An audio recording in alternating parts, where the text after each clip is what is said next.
Miles from Black Women TV. We're talking to director Sharon Lewis, who just finished helming episode 7 of season 2 of Power Book 4 Force. How's it going? Woo! Chicago is heating up.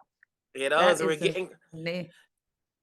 as we're getting close to the end, a lot of things are starting to pop off, and we got new surprises all the time. So, talking about this episode, and how much did you go knowing what happened in the previous episode? Did you have to make it? I always feel like every episode's got to be bottom of the knife. Like people got to be interested. Like something new is going to happen.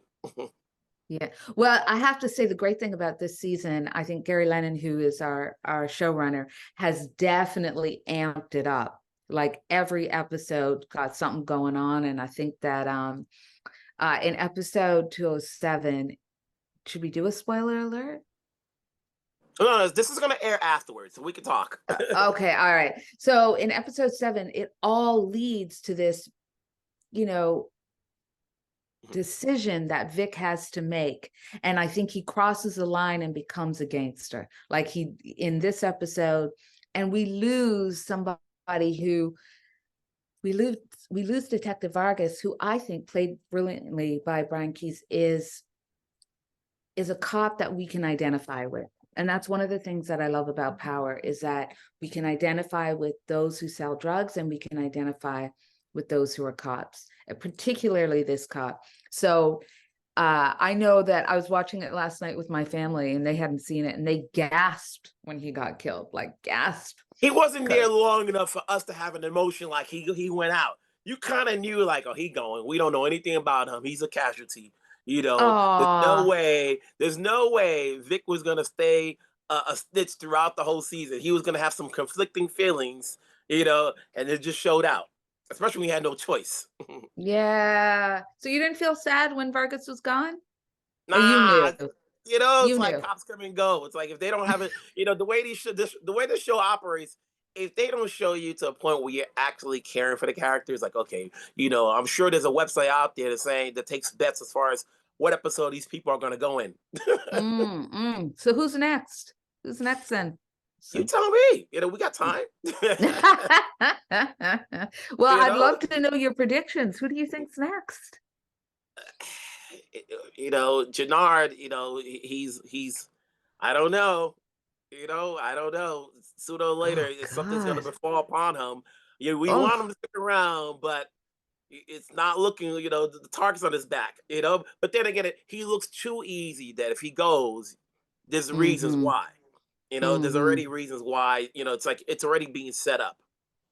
And you've got Shanti, who's like so strong and so has his back, that makes me feel like we wouldn't get rid of Jenard, because Jenard and Shanti are gonna give Tommy a run for their money.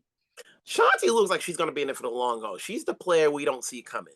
Jenard's a casualty. He's the weak link. He's gonna help her, but then she's gonna realize he's a liability. Shanti killed it. Shanti, in doing this episode and directing this episode, I'd worked with Adrienne Walker, who plays Shanti, on Law and Order, Organized Crime. So I was looking forward to working with her on this. And I think she brings all kinds of energy and complexity to Shanti. I love when Shanti calls out Claudia and is like, you don't think I don't know who owns that club? I love that she's got her whole thing around white people, but she's being challenged by that with her relationship with Claudia. I think Shanti and Claudia are a really interesting duo. Yeah, because from what we can see, they're the ones no one's expecting much because they're women. And this has been a guy's town, a mob mentality. It's run by men. That's why they, Walter gave Vic, to run the operations, because he didn't trust his daughter. He think his daughter was going to be weak at some point. Coming into this series, for you, how much did you have to play catch up in watching all of the episodes in order to do this one, or had you been watching it throughout, as a regular fan before you got involved? It's funny, I watched Power Force before I watched Ghost. So I watched season 1 and I had watched all of that. And then I went back and I binged Ghost.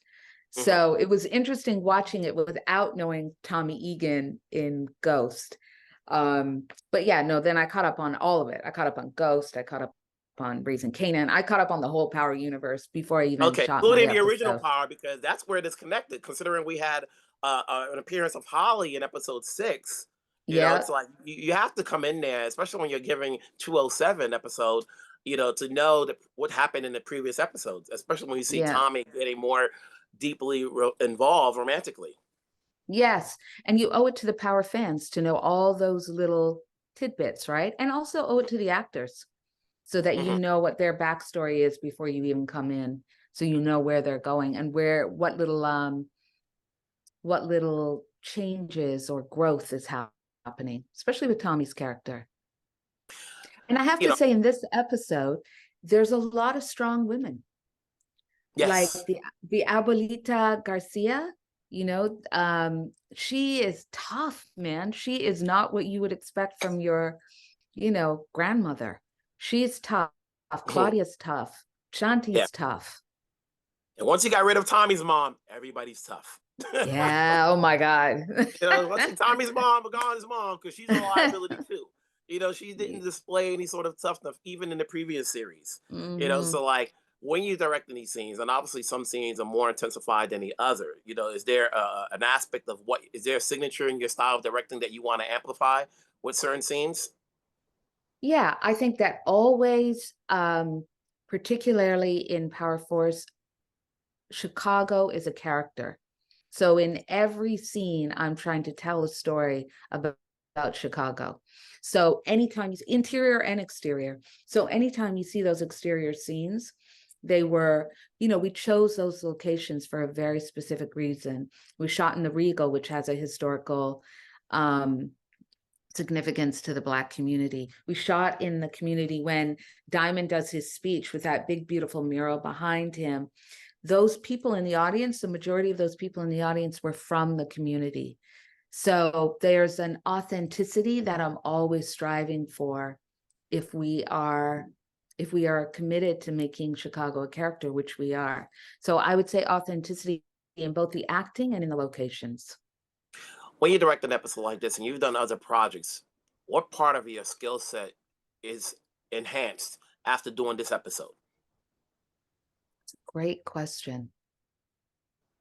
I would say how to show violence Hmm. while making it interesting and authentic. Like I said, it's still got to be authentic, but not glorifying it.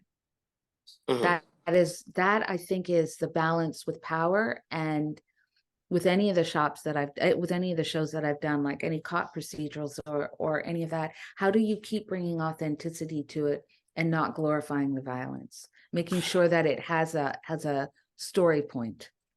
One thing about Power fans is they know everybody that died and how they died. So when a cop gets killed at the end, he didn't just get killed and then he got shot in the head. So you have to have a memorable death. They can't go in there and say, right, I can't have a simple death. It's got to be something gruesome. They got to remember me. People still remember Julio when he died in Power when they took off his tattoo on the neck. Mhm, They get mhm. remembered from there. So coming forward, I don't know how many more episodes you're going to direct, whether it be this season, next season, which has not been announced yet, but we know it's going to continue. Um, who's next to go out? As we're talking, I'm thinking Miguel. You know, Oh my God, I love Miguel so much. but I we're love gonna have to Miguel. wait because once he finds out about Tommy and his sister, then we're gonna Yeah, get that episode, and then we'll see yeah, how it escalates. yeah. Is that not terrifying that Tommy's dating his sister? The thing I about find Tommy that is that he terrifying. has no fear. That's what you love about Tommy. Tommy has no fear. He knows that's his sister. He doesn't want to get caught, but he was like, you know what? The heart wants what it wants. I guess. I guess. Yeah. Yeah. I mean, I will say I had a lot of fun directing that scene. A lot of fun directing that scene when he's hiding the sister in his apartment and Tommy's acting all cool with Miguel and she's But freaking out. it was too early in the episode. We knew he weren't going to get caught. We're too astute now. We watched this. Nah, it's too early in the episode. We got 40 minutes Really? left to go. Right. Got 40 Wow. minutes. You only start paying attention the last 10 minutes as to what's going to happen. That's why I say, when you're ending it, is it a base hit or is it a grand slam? To you, it's like, oh, you got to watch it. because Mm, Twitter's going to be Twitter. You can tell by Twitter responses afterwards because the fiends are out there Saturday morning, no, Friday morning, talking about it. They don't wait till Friday night. right. It's Well, like, you no, tell me what your prediction is. You think it's Jenard? not just early. Towards the end, I think Miguel will go before Jenard. Mm, mm. What We have about to the wait. abuelita? What about Miguel's grandmother? Uh, Because you were she saying hasn't been minor involved. characters, But yeah, but she's there, but she's not. She's not caring enough that if she goes and she hasn't done anything yet, she's always been seen in the house. So unless you're mm, attacking him in the house, it's like she's just gonna be there. hmm Unless she hmm comes out of the woodworks and starts walking and be like, I'm running things down now that Miguel is gone. you know, Right, right. we will see. That's all the time we have for now. But I appreciate you talking to me. Obviously, fans will always want to know what's going on. I'll look forward to see what you do next. We're Thank here to you, Wilson. support. Take care. Thank you. I take care.